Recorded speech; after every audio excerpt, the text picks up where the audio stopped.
ay meron tayong mga alituntunin na dapat natin sundin sa buong oras ng ating klase. So, ito ang mga alituntunin sa silid-aralan. So, Laureline, pakibasa sa una. S. Sikap. Pagsikap sa lahat ng gawain. Ang pagsusumikap ay susi sa tagumpay. Riley, pangalawa. A. Asal. Magpakita ng mabuting asal sa lahat ng oras. Paggalang sa kapwa ay mahalaga. Pangalawa, Abigail. Pangatlo. N. Nakapokus. Maging nakapokus sa pag-aaral. Iwasan ang mga bagay na makakapag-abala sa inyong pag-aaral. At pang-apat, Rita. G. Galing. Mag-aral ng mabuti at sikapin maunawaan ang mga aralin. Okay, sa pang-lima, Irene. K. Kooperasyon. Makipagtulungan sa mga kaklase at guro. Ang pagtutulungan ay magpapalakas. At ang pang-alim, Ryan, pang-alim, magbasa. P. A. Action. Gawa ng aksyon agad ang mga gawain pinapagawa sa paaral. At ang pang-huli naman ay P, pagpapahalaga. Pagpapahalaga sa edukasyon at sa oportunidad na matuto. So ngayon naman, ay meron akong ipapakita sa inyong isang video at ito'y susundin nyo. Bumalita.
Ipapakita ko isa-isa at sasabihin ninyo kung bibilin ba o hindi ang mga putok ko na ipapakita ko. Naintindihan ba mga bata?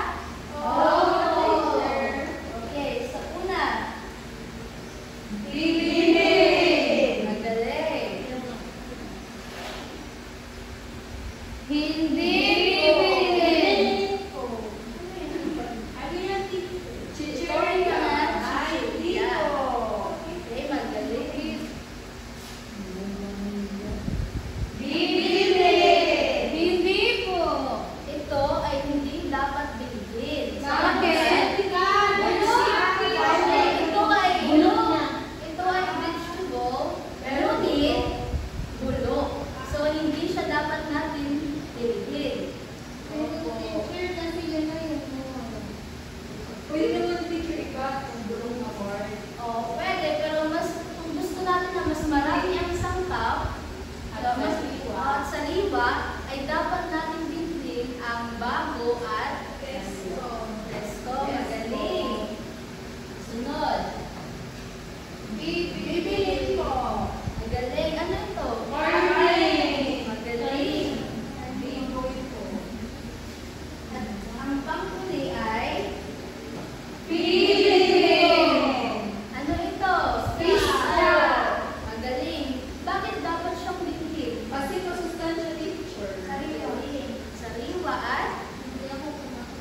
Barako. Masarap. Galing. So, base sa nakita ng mga imahe, ano sa tingin nyo ang ating talakayin ngayong araw? Irene. Teacher, sa tingin ko po, aralin ngayong araw ay tungkol sa pagpili ng mga sangkap sa pamamaligid. Ang galing. So, ang ating talakayin ngayong araw ay tungkol sa pagpili ng mga sangkap sa pagluluto. So, sino din dito ang mahilig kumain? Sino dito ang mahilig na tumingin sa ating mga ina kapag sila ay nagluluto? Okay, so ngayon, malalaman natin kung ano ang dapat mga gamitin sa pagluluto ng mga pagkain na masusustansya at masarap. Magandang araw mga bata! Magandang araw po, teacher! Nasiyahan ba kayo sa inyong ginawang activity? Opo!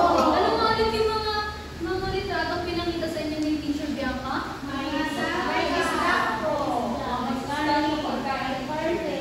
Very good.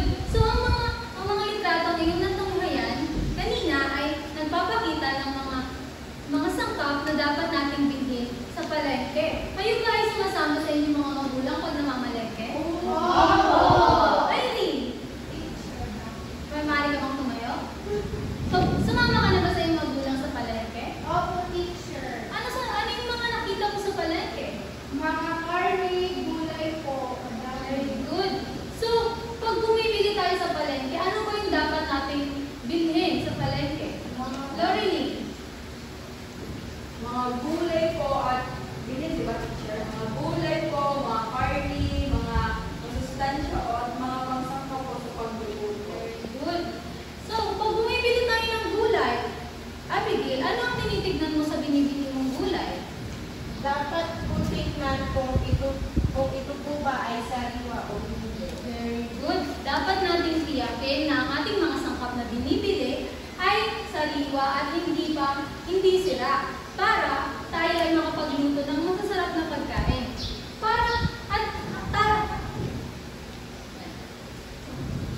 Kung ganon, dapat natin ito ang mga dapat tandaan kapag tayo ay namamalengke. Una, pakibasa, Loreline. Gumawa ng listahan ng mga bibilhin. Very good. So, sa tingin niyo, bakit mahalaga gumawa ng listahan ng mga bibilhin? Rika? Para mabili lahat at mga dapat bilhin at hindi bumili ng walang dapat bilhin. Very good. Yun ay tama. Lalo na kung tayo ay nasa budget lamang, kailangan tayo ay may mga listahan ng ating bibilhin. Kasi di ba minsan pag nasa palengke tayo, naiinganyo tayo bumili ng mga bagay at alam naman natin na hindi yan importante. Kaya, mahalaga talaga na tayo ay may mga listahan ng ating mga bibilhin upang tayo ay hindi lumagpas sa budget at mabili natin ang mga importante lamang. Pangalawa, pakibasa. Rylene? Dala ng basket. Very good. So, bakit mahalaga magdala ng basket? Abigail? Para may lalagyan po ng mga pinabili. Very good. So, ang basket ay mahalaga. Kasi, di ba, lalo na kung tayo ay gusto natin ng malinis na kapaligiran. Kasi sa palengke, di ba, napapansin niyo ba yun? Na ang mga tinda sa palengke, karamihan, gumagamit sila ng plastic. Pero sa tingin niyo, bakit pangit gumamit ng plastic? Irene? Teacher, kasi po dumadagdag po ito sa mga pollution sa kapaligiran. Very good. Ang galing naman na Irene. Tama yun. Kaya nga, ito ay dumadagdag ang mga plastic sa pollution. Kaya mahalaga na tayo yung magdala na lang ng basket para maiwasan natin yung pagdami ng mga basura. Pangatlo, pakibasa. Bianca, mamalengke ng maaga. Very good. Rika, ano sa tingin mo ang kahalagahan ng pamamalengke ng maaga? Mamalengke ng maaga. Mahalaga nito ay una, hindi pa mainit sa sikat ng araw kung pupunta ka ng palengke. Pangalawa, makasigurado ka na ang lahat ng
Kaya dapat hindi natin ito ginagawa at dapat hindi rin tayo papayag na gagawin ito ng ibang tao sa atin.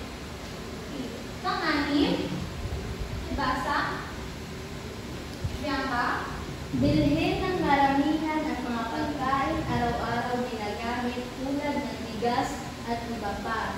very good. Lori, bakit sa tingin mo mahalagang bilhin ng maramihan ang mga pagkain araw-araw ginagamit?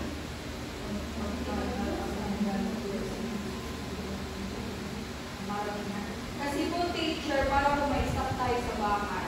Bakit mahalagang may stock tayo sa bahay? Para po, halimbawa po, wala na po parents ni nanay at tatay. So dahil sa stock namin is magagamit po natin yun. Hindi na po namin kailangan mag-utang. Very good. At pwede din ito pwede din itong gamitin pag may mga kalamidad tulad ng bagyo, o lindol, na hindi mga hindi inaasahang pangyayari. Kaya importante na tayo ay may mga naka-stock sa ating mga bahay. Nakakalungkot isipin na ang ibang tao ay hindi nila kayang mag-stock sa kanilang bahay dahil wala naman silang perang pambili ng mga marami, di ba? Pero Baka po magka-zombie. Oo. Kailangan natin na. sa tingin mo, posible ba magka-zombie? Yes, teacher. Imposible po. Kasi nagkaroon tayo ng coronavirus baka sunod zombie. Nakakatakot naman kung gano'n, ano? Kaya ang mahalaga talagang bumili tayo ng mga bagay, ng mga pagkain na pwede nating itago o stock para sa paggamit sa mga susunod na araw. Pang-pito, Riley, Huwag magiyang tumawad sa tingin. tumatawad ba kayo sa palengke? Magkano tinatawad mo, Rika? Ha? Sobrang laki naman yun. Laki na magbibigyan ka ba sa iyong tawad? Less 20 lang. Less 20. Kasi ang hub ay masyado nang malaki. Baka wala na rin tubuin yung mga tinda. Yung 20 pesos, malaking bagay na ba yan para sa atin na tumawad? Very good. Mahalagang, kung okay lang din naman kung hindi tayo pagbibigyan, pero pwede naman natin subukan kung tayo ay mapagbibigyan nila sa ating tawad. Dahil ang konting tawad na ibabawas nila sa ating ibabayad, pwede na natin gamitin sa mga susunod nating bibilhin. Pang-walo, Lorraine, Tiyakin tama ang ibinayad at kailangan mabuti ang sukli. very good. So, di ba bumibili naman kayo sa tindahan? Naranasan niyo na ba na minsan ay nagkulang ang naisukli sa inyo? Opo. Nakakalungkot ito, ano? Pero anong ginagawa ninyo pag ito ay nakulangan ng sukli? Mabalik sa tindahan. Paano naman kung yung sukli sa inyo ay sobra? Hindi na binabalik. Hindi nyo binabalik? Hindi kasi namin naman namin kasalanan. Hindi po. Pag sobra po ang naisukli sa inyo, dapat po na ibalik po natin yon. Kasi, mahalaga na maging honest. Kasi, honesty Is the best policy. very good. So, mahalaga po na ibalik natin ang mga sukli na inaibigay sa atin at ganoon din tayo sa iba. Pang siyam, pang-ibasa, Abby. Mahalagang malaman ang mga katangiang dapat hanapin upang sa anumang pagkain bibiliin, matiyak na ito ay sariwa at masustansya. Very good. Dapat matiyak natin na masustansya at sariwa ang ating mga binibiling pagkain upang hindi tayo magkasakit. Kasi, di ba, pag kumakain tayo ng mga isda na hindi masariwa, ano nga nararamdaman natin? Minsan nakakati tayo. Kaya dapat, para maiwasan ang mga ito, dapat tiyakin natin na ang ating mga binibiling pagkain ay sariwa at masustansya. At ang panghuli, pakibasa, Rika. Sabihin ang halaga ng ibinayad, lalo na kung malaki ito. Sa tingin mo, bakit mahalaga na sabihin natin yung ating mahalaga ng ating binayad? Minsan kasi, halimbawa, nagbayad ka ng 1,000. Ang tingin minsan ng mga tindera, 100 na o di kaya, parang sinasadya nila na, sabihin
Pangatlo, Walang di kanais-nais na amoy. tama, dapat hindi ito masangsang at hindi mabaho.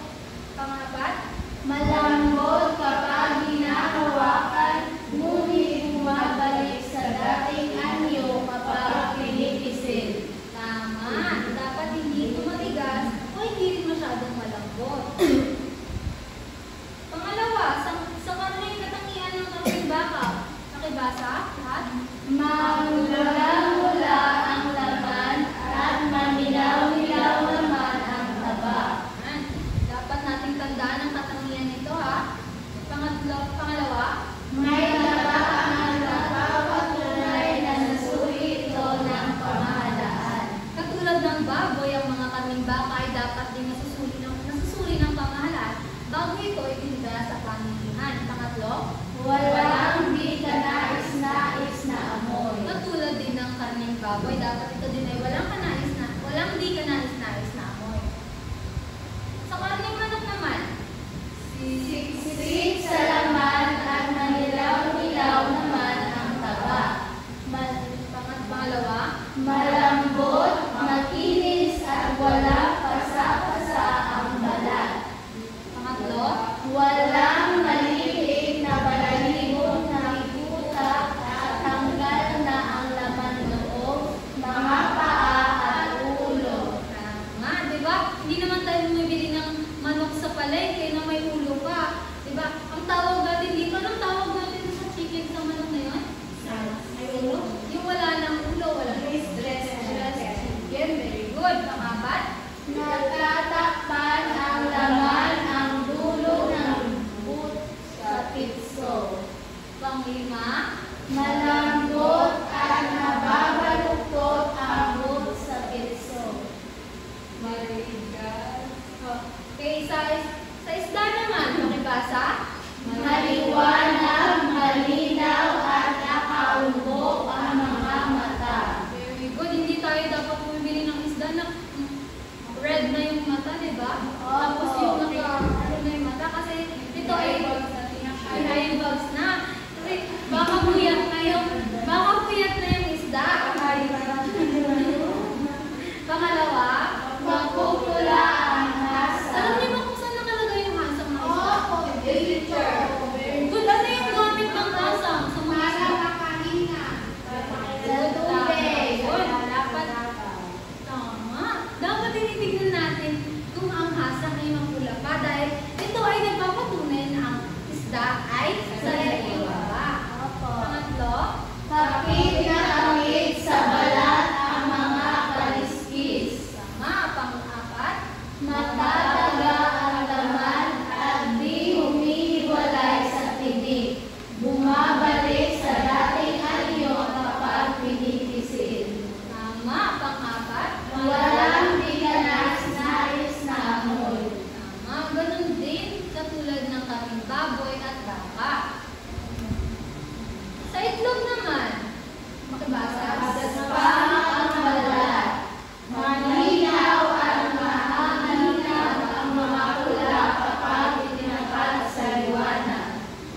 Nagaganda sa kanyang laki. Tama. Kayo naman ay pamilyar naman sa itlog, ano? Kung kayo ay bibili ng itlog, maaari niyong gawin ang mga katangian nito o tignan ang mga katangian nito para masuri ninyo kung ang nabili niyong itlog ay sariwa pa. Sa bigas, Buo-buo ang mga butil. Walang mga bato, palay at tulisap na gumagapang. Tuyo, mabigat at malinis kung hahawakan. very good. Sa mga gulay at prutas naman, Matingkad ang kulay. Malago at hindi nagtao na bubulbot ang mga dulo ng madahong gulay. Makintab ang balat at pantay ang pagkainog ng mga prutas. tama. So, dito sa pinakita ni teacher kanina, ito ba ay katangian? Ay nagpapakita ng katangian ng sariwa ko? Hindi po. Very good. Bakit? Bulok-bulok na. Siya. sinasabi dito na ang mga katangian ng sariwang gulay ay dapat ay walang lanta o walang bulok. Diba? Sa bungang butil, bungang pakibasa, Pare-pareho ang laki ng bawat butil. Walang mga butas o mga kulisap na gumagapang. Hindi nangingitim o namumulubog. Maayos ang pagkakatuyo at hindi mamasa-masa. very good.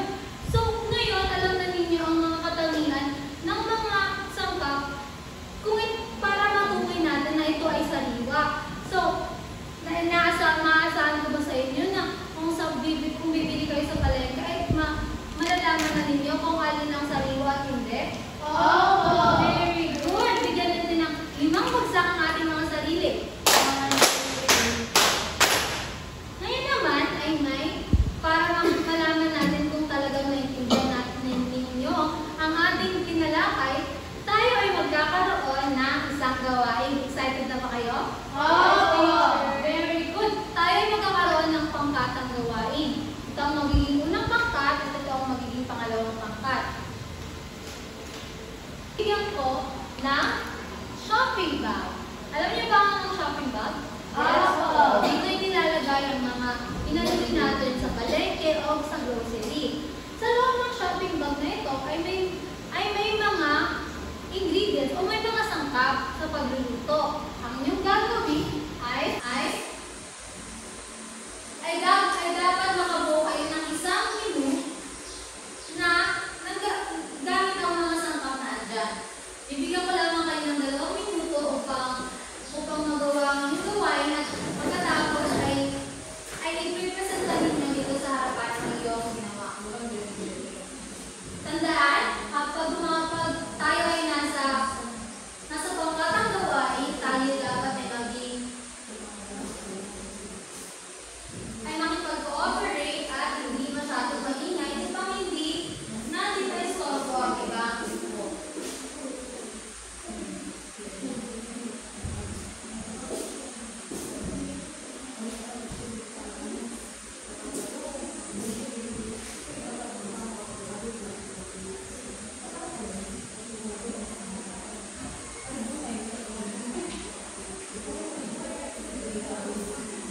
Maaari kayong gumawa ng higit sa isang menu, okay?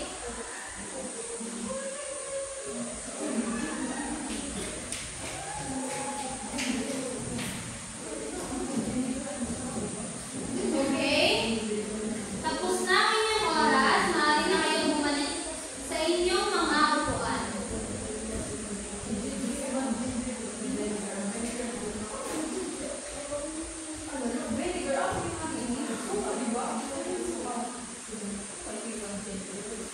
Okay? Maaari na kayong bumalik sa inyong upuan at pakiayos ng inyong mga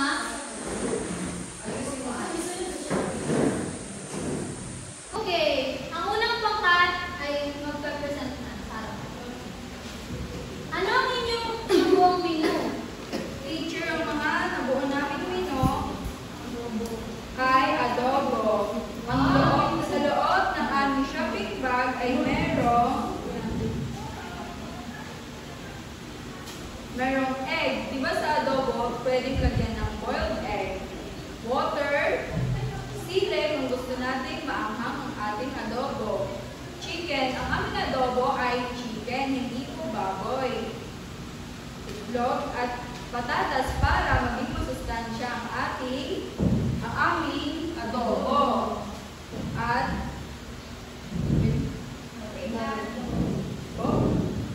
paminta para mabango ang ating adobo. Vinegar, syempre hindi makukumpleto ang adobo kapag walang vinegar at soy sauce. At sibuyas, bawang at sugar para matamis. Konti ang aming adobo. So, yun lang ang Very good! Bigyan natin ng 5 bagsak ang group 1. 1, 2, 3, 4. Magaling, group 1. Pangalawang pangkat, maaari nyo na ba kayo sa friend? Ang inyong ginawa?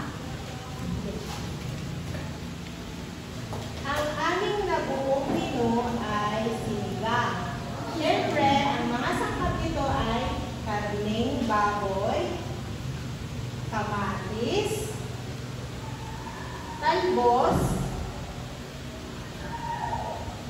karning baboy.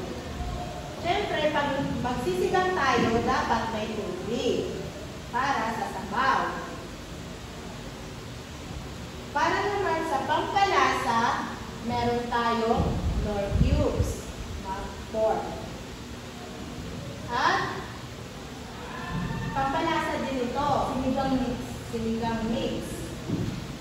Siyempre, para dumami ang mga gulay, meron dapat ilalagay na sitaw,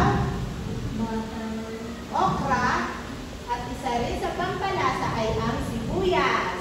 Yun lang po. Very good. Bigyan natin ng 5 bagsak ang pangalawang grupo. Napakagaling nyo naman mga bata. Ngayon, natuwa ba kayo sa ating ginawa? Ano sa tingin? Ano nga ulit ang ating tinalakay ngayong araw? Pagpili ng mga sangkap sa pagluluto. Bakit niya ulit mahalaga na marunong tayong pumili ng mga sangkap sa pagluluto?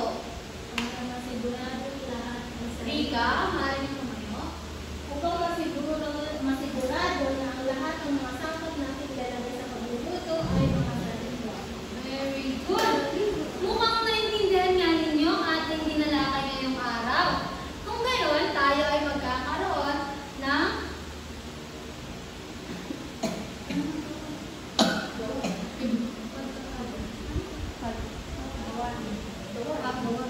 kung gayon, mukhang naintindihan nga ninyo ang ating dinalakay ngayong araw.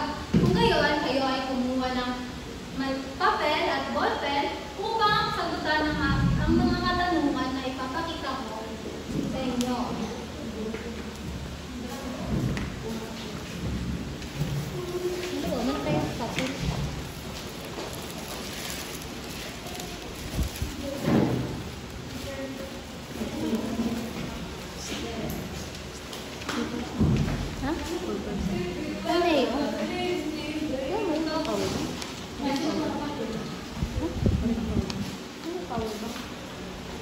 Sagot na?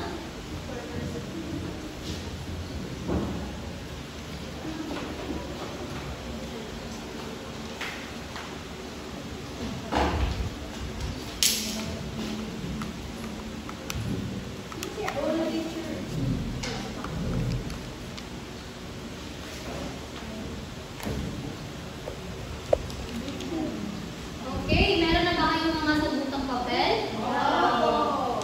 Kung gayon, pakibasa ng ating panuto. Basahin at unawain ang mga sumusunod na sitwasyon. Piliin ang titik na nagpapakita ng husay sa pagpili ng sariwa, mura at sustansya ng sangkap. Naintindihan ba ang ating panuto? Unang tanong. Basahin ito ng hindi mainit.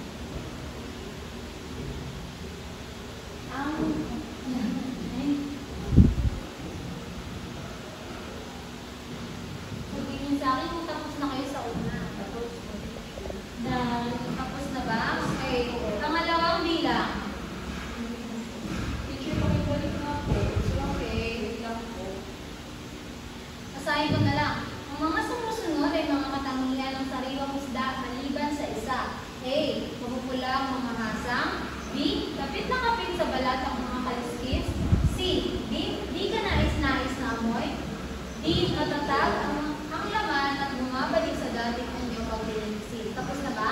Okay. Pangalawang bilang. Basahin ko na lang ha. Si Ana inutusan ng kanyang ina na bumili ng karneng baboy sa palengke.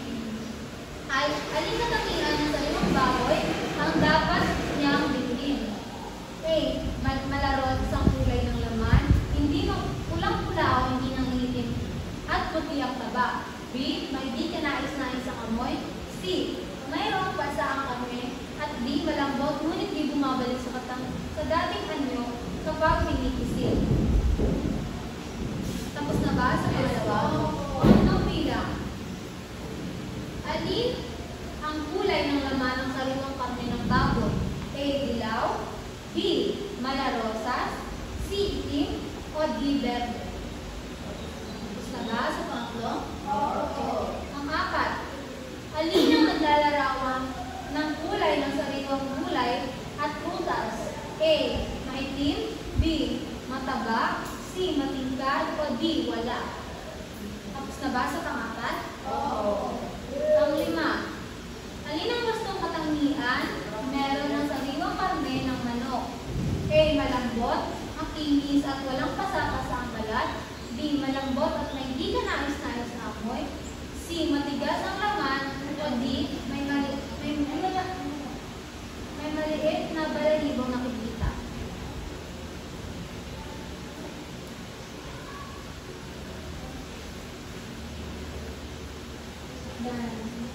Tapos na ba? Okay. Maaari niya bang magpalit ng papel upang tayo ay mag-wasto?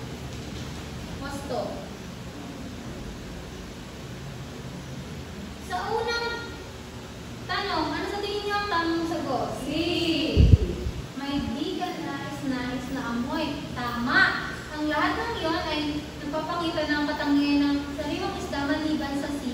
Dahil ito ay ang katangian ng sariwang isda ay dapat na walang di ka nais-nais na amoy. Pangalawa, ang tamang sagot ay A. Tama, dahil dapat malarosas ang kulay ng karneng baboy upang matiyak natin na ito ay sariwa. Pangatlo, D. Malarosas. Tama, dahil malarosas ang kulay ng karneng baboy kung ito ay sariwa. Pangapat, C. Matingkad. tama, dahil ang kulay ng butas at gulay kung ito ay sariwa ay dapat na matingkad. At ang panglima, tama, dahil ang sariwang baboy ay malambot, makinis at dapat ay walang pasa-pasa. Very good. So, sino ang nakakuha ng 5 puntos? Very good. Kung gano'n, bigyan nyo ng fantastic lang ang bawat isa. Alam nyo ba yun? Hindi po. 1, 2, 3. 1, 2, 3. Wow, fantastic. Okay, maaari tayo mag-isa tayo? Okay, 1, 2, 3, go. 1, 2, 3. 1, 2, 3. Wow, fantastic. Very good. Ito naman ang bibigyan ko kayo ng para sa inyong takdang aralin, gumawa ng listahan ng talaan ng mga pagkain bibilin ng iyong nanay para sa pangangailangan nyo sa loob na isang linggo. Alamin kung ang bibili ng ba ng nanay mo ay susustansya at naayon sa tamang pamilya